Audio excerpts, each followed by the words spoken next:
Do you think you've cut your grocery bill as low as it can go? Let's take another look.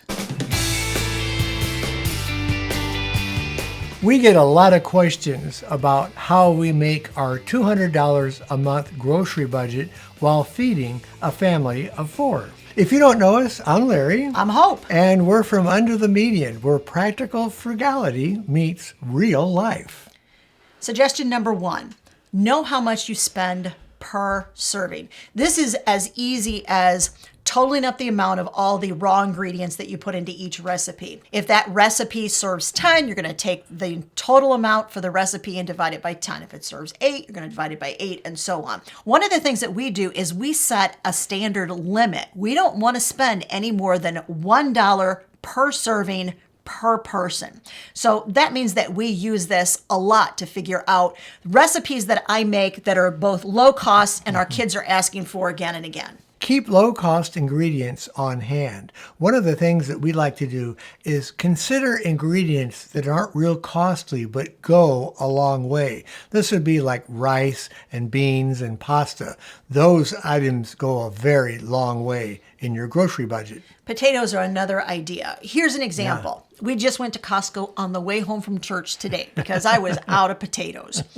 We got 10 pounds of potatoes for $5. Now, let's just say, for instance, I didn't count the potatoes in the bag. Let's just say that there are 20 potatoes in that bag for the simplicity of the math. That means that each potato is costing me 25 cents. I'm going to look at each of those potatoes, not as a side dish. I'm going to figure out how I can morph that potato into a main dish from a side dish. And that is our next tip, is to always look at ingredients and figure out, all right now it's a side dish. How can it be a main dish? Bake the potato. You're going to put the potato on a plate. You're going to slice it open and you're going to add something on top of it. Let's just say you're going to add some sauteed vegetables that you created a cream sauce or a cheese sauce. Put that on top of your potato. If you feel like you want to have some protein, you can put a little bit of meat on top, or you can add some beans, one of our favorite ways to add protein to dishes. You're going to figure out a combination of ingredients to go on top of the potato. And once again, not a side dish. Now it's become the basis for a main dish. And you do that with every low-cost ingredient. While you're going through this process, make sure that you have a list of low-cost recipes that your family really enjoys. Another thing you can do is make double the amount of each of these items that you're going to serve for a meal. Freeze those, save those for another time when maybe you don't have as much energy to make the meal. Now you've got it all ready for you up in the freezer. Here's another idea that we used a lot when our kids were younger. This is called family poll. You literally create that list of 20 low-cost recipes your family really likes. You give the list to your kids and say, check off the ones that you'd really, really like to see on a regular basis on the rotating family menu. Once they pick out 8 or 10 of those, let's just say 8 of them. They're basically 4 weeks in a month. At the first of the month, you're going to put 2 of those recipes in per week. And as Larry mentioned, when you make those recipes, you're not going to make just one because it just doesn't take that much more time or effort to double the recipe. Yeah. You're going to cook 2 of those recipes. You're going to serve one. You're going to freeze one for later use. So what that means is by the time that 2 months has gone by, then you have 16 frozen meals for later use sitting in your freezer. It works really, really well to lower your overall grocery budget, and also keeps you from spinning into that drive-through on your way home after a really long, hard day. If you're finding these tips helpful, make sure you hit the like button. That allows YouTube to spread this video out further, and other people can also enjoy it. And if you're interested in more ways that we have cut our budget back, make sure that you request a copy of our free guide to lowering your expenses. I go through 10 different areas of our budget that we lowered expenses in. I give you step-by-step instructions as well as checklists. It's free. There'll be a link in the video description. Cook using low-energy appliances. This would be like your pressure cooker. We've discovered that the pressure cooker uses the least energy out of 4 main appliances, and that includes the slow cooker, the wall oven, which is the most expensive to use, and also our small toaster oven. Now, one of the things that I just mentioned earlier just helps with this a little bit. Let's just say you only have a large oven to use, and it's an electric oven, which is the most expensive way that you can cook food.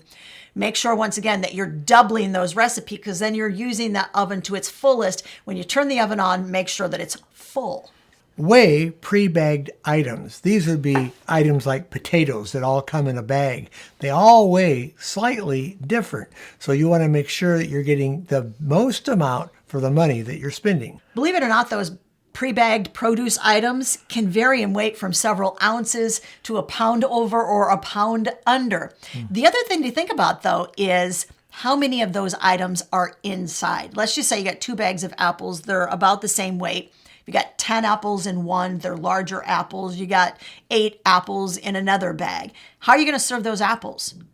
Are you going to cut an apple in half because it's a really large apple? Larry gets a half an apple, I get a half an apple. Or is it something where you need to send a whole apple with somebody to a school lunch or to a work lunch? Think about how you're going to use that produce, and then that will help you to make your decision. Find out which stores in your area offers markdowns. When you find those markdowns, if you see a store clerk over near them, maybe stocking the shelves, ask them what time of the day and what day of the week do you process your markdowns, and then make the time that you go to the store during the time right after they mark the food down, and you will find some mega bargains. Here's something that's going to be a little bit upsetting to some people. Use recipes as suggestions.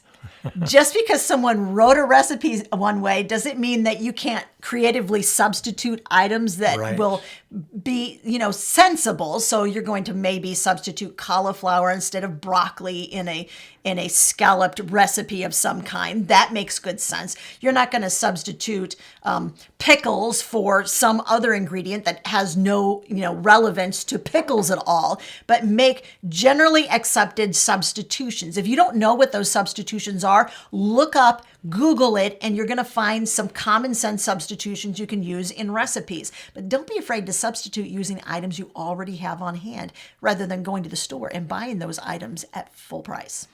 Soups are cheap to make and to serve to your family. Learn how to make the best soups that your family will like. They come with very simple ingredients. Maybe use half of some of the expensive ingredients to cut the cost down. Let's say if you're putting meat in, cut that down maybe in half. But find out what works the very best. One of the best books I ever read on frugality, Cheapskate Next Door. It's an older book, but if you can find a copy of it at your library, totally worth borrowing. And one of the things he said in there that was really eye-opening to me, he said, when prices go up, it doesn't bother frugal people nearly as much as it does other people, because frugal people know that in order to serve another person, you just add another cup of water to the soup pot. That soup is a little bit that way. It's very versatile. You can add another cup or two of water, add a few more spices, some herbs in there, and it can still be flavorful soup that you can share with your family and friends. If the soup is a little bit thin, add quarter cup, half cup of raw rice in there and let it cook for another 20 minutes. It will provide some extra body to that soup. It'll thicken up a little bit. You can do the same thing with pasta of some kind, adding that to soup. So know also what you can add to soup at the last minute so that you can stretch it a little bit further. The same can be applied to bulk cooking. Bulk cook your base ingredients. What are your base ingredients? Well, like rice, pasta, beans. Those can be used several different ways. Okay, I'm going to give you an example. When I cook pasta, I don't usually cook just a pound of pasta. If we're going to eat pasta for supper or lunch, it maybe is only going to be a pound of pasta for all 4 of us. But I'm going to cook 2 pounds of pasta because I'm going to take a third of that pasta and I'm going to add my marinara sauce on top. It's going to be lunch for us. Another third of that pasta may very well be set aside to make a cold pasta salad for later in the week. And then the final third of that pasta might be added at the last minute to one of those soups in order to provide an extra ingredient in that soup and make it go farther. Whenever you are cooking something, I do exactly the same thing with dried beans. When I make dried beans in my pressure cooker, I do 2 pounds of dried beans, never 1 pound of dried beans. Right. And then I make sure that I know when I'm making that base ingredient, how many ways am I going to divide it up when it's done cooking, and what recipes am I going to make that week that goes with those ingredients. When you go to the grocery store, make sure that you use a list and stick with it. Make sure that that list is prioritized. Put your most important items at the top, and as you purchase those items, you're putting them into your cart. Tabulate how much you're going to be paying. When you reach the amount that you want to pay for, that's where you stop. Use the 1/5 method when you want to stock up on items at the grocery store. That means you're going to divide the total amount of money you're going to spend at the grocery store for that month into fifths. 4 of those are going to be for each week. And that 5th item is the amount that you can use for stock up items that they might have at an extremely low price. We find this not only works well, oftentimes we have money left over that we can just add to next week's budget. Here's something a lot of people don't know about. Avoid eye level placement. There is something called a slotting fee. Manufacturers pay grocery stores for prime space on their shelves. Yeah. Prime space at a grocery store is at eye level for the average adult. Those manufacturers that have a pretty deep pocket are going to be able to pay for that prime space. But what that means is that's not always the least expensive item. It's just the item that they put at eye level. Couple of different things to think about. Every aisle in the grocery store is pretty much the same, except the cereal aisle. Yes. Prime space in the cereal aisle is not at adult eye placement. It is at child eye placement, Yes. because they know that your kids are with you in the grocery store and they are asking for that ooey gooey cereal that has the fancy marshmallows in it or what. It's the stuff that our kids would look at and we go, don't even think about it. So it's just interesting to know that before you go into the grocery store, that this is one of the things that happens.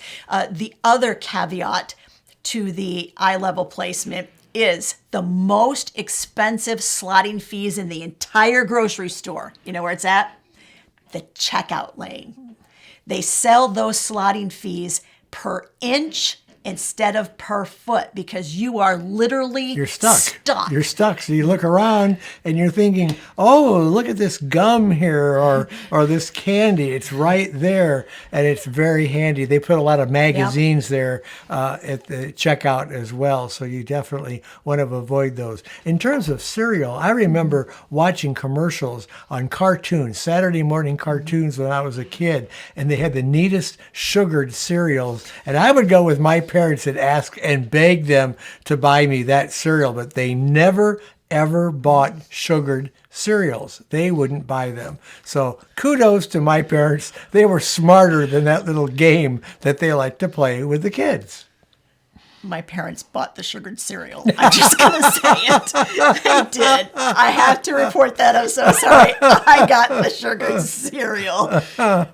Get rain checks for out-of-stock items. During the pandemic, they stopped rain checks. I have heard that a lot of stores are going back to rain checks now, although some of them in their grocery store flyers are saying very specifically while supplies last. Yeah. But if it doesn't say while supplies last, it's worth a little, trip over to the courtesy counter to ask if they're doing rain checks again. Ask the deli for end cuts. These are cuts of bread or meat that are off of the end that may not be the most sellable items for them, so they mark them down. These work great in recipes, like soup recipes. You can't tell in a soup whether it's the end cut or not. So these are really a good way to save some money. Great example of this, cheese. Ah. Major grocery store chains for a really long time had a special basket or a special area, and they had very expensive cheese marked down to $2 a pound. And we used to go in there for like one of our Friday night picnics. We'd go in and let the kids pick out 2 or 3 chunks of cheese because a chunk of cheese was only cost you $2.50 or so. Mm-hmm. So we would get this very expensive cheese. We only had a little bit of it to go around, but they got to try some really interesting new flavors. I have not seen the $2 per pound cheese area probably in the last 5 or 6 years. You got to tell us in the comment section, does your grocery store have these? But I am wondering, here's why we're bringing this up. I'm wondering if you stop at the deli counter and ask about like the end cuts of the cheese and stuff, if they won't be able to find some for you and sell them to you at a discount. Doesn't hurt to ask. Pre-portion everything that you've bought at the store immediately. And we're talking mostly these bulk cut items. Go ahead and cut them up and prepare them, put them in the freezer so that they're ready to be put into recipes when you need to use them. Did you get that big family size chicken breast? You get all the, they got 8, 12 chicken breasts in there. Don't freeze just individual chicken breasts. Those are huge. You can cut them in half and freeze them separately. What this does is it forces you to look at the amount of meat that you're using in a recipe and say, you know what? I can get by with one of these packages. I don't need to thaw 2 of these packages. It makes it so it's also more recipe ready and it doesn't take as long to thaw. Revive old produce by putting it into freezing water. You have some water, put some ice in it, and if the produce is just a little bit past its time, the carrots aren't quite as crisp as they should be, this will crisp them right up and make them very edible. Learn how to freeze items. There are a lot of things that can be frozen that people think cannot be frozen. For instance, milk. You get a gallon of milk at a really great price. You're going to open it up, take, 3 or 4 tablespoons out of the top. You need to have expansion room. That's why. You need to be able to, when it freezes, it's going to expand. And put the lid back on, make sure that it's on securely, put it in your freezer, and then thaw it in your refrigerator. That's the thing. When you're ready to use it, put it in your refrigerator, let it naturally thaw, give it a shake before you open it and use it, and it'll be perfectly fine. Do a perishable food inventory. We always do this on our Thursdays, and this way you can find at least 3 meals that you can plan from food that could be going bad quickly. One of the things that I've noticed is that when we do this, sometimes we're like, there's just not much in there. And by the time we get it out, even if it's a half a dozen items and we put it out on the countertop, we're like, by golly, there was more in there than we thought that there was in there. Yeah. It does help us to use things up before they go bad. Oh, yes. And as many times as we have opened that refrigerator door thinking, there's no way we're going to get 3 nights worth of meals out of this, we inevitably do. Perishable food inventory. Do it regularly. Here's the next idea. Use leftovers creatively. This is something that we've heard over and over again. My husband won't take leftovers. My kids don't like leftovers. Well, part of it is the way that you're packaging those leftovers. We personally don't mind having the same soup 3 nights in a row. It doesn't bother us at all. But when you kind of get into the swing of how to creatively present those leftovers, then we're talking something totally different. Let me give you an idea. So you're going to make a big batch of chili. First night, you're going to serve that chili in bowls. The second night, you're going to take some of that leftover chili and you are going to put it with some macaroni and a little bit of tomato sauce, and you're going to add a little bit of cheese on top, bake it in the oven, you're going to make some chili mac. And the last part of that chili, you're going to make some hot dogs or some carrot dogs in our case, and then you're going to use that chili to top the carrot dogs. You have created 3 or 4 different meals, depending on how long each of those options last you, out of one big batch of chili. That's creatively repackaging leftovers so your family doesn't get tired of eating chili every night for 3 nights. Have a bag in your freezer for those vegetable scraps that you don't use in your regular recipes. These would be like the ends of carrots that you just don't use. When this bag gets full, you can use those to make a vegetable broth for a vegetable soup. Here's some more ideas for scraps that normally people might tend to throw out. The zest of oranges and lemons and limes. I take all the zest off, and you can put it flat on some sort of like a parchment paper or something, freeze it, and then put it in a small baggie in your freezer, and you can use that zest in recipes later on. Here's another idea. Let's just say you've got some bread and the bread has gone stale. You can grind that dry bread down into breadcrumbs and use it in a recipe, or you can just cut it and you can put a little bit of oil on it and then some seasoning, and you can put it in your toaster oven for 5-10 minutes until it's a little bit browned and crisp, and you've just made homemade croutons for literally pennies. Plan a non-shop option every month. This is where you don't go to the store to buy groceries. You look in your pantry and you look in your freezer and you find some items in there that you can put together and make some meals from. What is the longest you've ever gone without going to the grocery store? We did this. I want to know. We did this. It was in the middle of 2020, so you can imagine what was going on in our world in 2020. Yeah. We literally didn't want to leave the house. And we went 2 months without hitting the grocery store. And we had some very interesting recipe combinations by the time we got to the end of the 2 months, but we made it. There's the good thing about this. Couple of different things. Statistically, the more often you go to the grocery store, on average, the more you're going to spend. Sure. That's been shown over and over again. But here's the other thing. We convince ourselves, guys, that there's no food in the house. We do. We psych ourselves out like we always have to be going back to the grocery store because we don't have any food in the house. When you do something like this, like that no shopping challenge, it forces you to look at what you really do have on hand and use some of it up. Because let's just face it, if it's in your house, if it's on your pantry shelf, if it's in your freezer, if it's in your refrigerator, you've already paid for it. And it could be going bad before you even use it. So do something like this and it does help you to spend less money overall. Use luncheon plates instead of your regular size plates. That way you're going to be using less food when you're eating because you have a smaller place to put them. This is a luncheon plate. It's about 9 inches in diameter, and that is quite a bit smaller than the regular plate, which is 11 inches in diameter. We eat with our eyes. We believe that once this plate is full, then we have taken enough food. Portion control is huge, especially in the United States. We eat more than we should. If you just switch to a smaller plate, you're going to eat less. How you handle an item that comes out of the refrigerator has a lot to do also with how long it will last. If you take a gallon of milk and you set it on your table and it stays on your tabletop, let's say for an hour while you're eating and talking with your family, it's warming up to room temperature every time, and that's not good for it.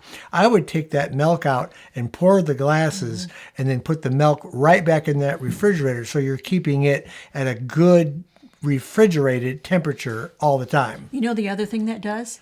It signals to your family it's back in the refrigerator. It's no longer up for grabs. Yeah. Because, and we've talked about this too, we raised 4 boys. What you put on the table is what they eat. If you pre-portion the amount that you expect them to eat during that meal, they'll eat that and then they'll be full and they'll leave the table. But if you put the whole casserole dish on the table, they're going to eat the whole casserole dish. If you serve them half the casserole, they're going to eat half the casserole and the other half the casserole is going to be safely in the refrigerator for the next night. Find low-cost substitutes for high-cost items. This has a little bit to do with the tip that Hope gave much earlier in this video where she mentioned you don't have to follow the recipe verbatim. Find the similar ingredient that will taste just as good in that item but not cost as much. Let's give an example. Eggs. The cost of eggs. And even though we don't buy eggs personally, we watch the cost of some of this stuff because we know that for a lot of you, the cost of eggs is a huge concern right now. Yeah. What can you use instead of eggs? You can use baking soda, baking powder. It'll give you rise in baked goods without the eggs even being in it. You can substitute applesauce. You can substitute banana. You can substitute a flax egg. There's also mixes that are made that are vegan, no egg substitutes. There are a lot of different ways that you can bake and you can cook without using eggs. Learn about some of those substitutions. If you're really serious about cutting your grocery bill, Hope and I did a video a short time ago on cutting 30 items off of your bill. We did a video, we went around the store, and we showed you what you should not buy because these are not good items that will help you save money. That video, it's right over there.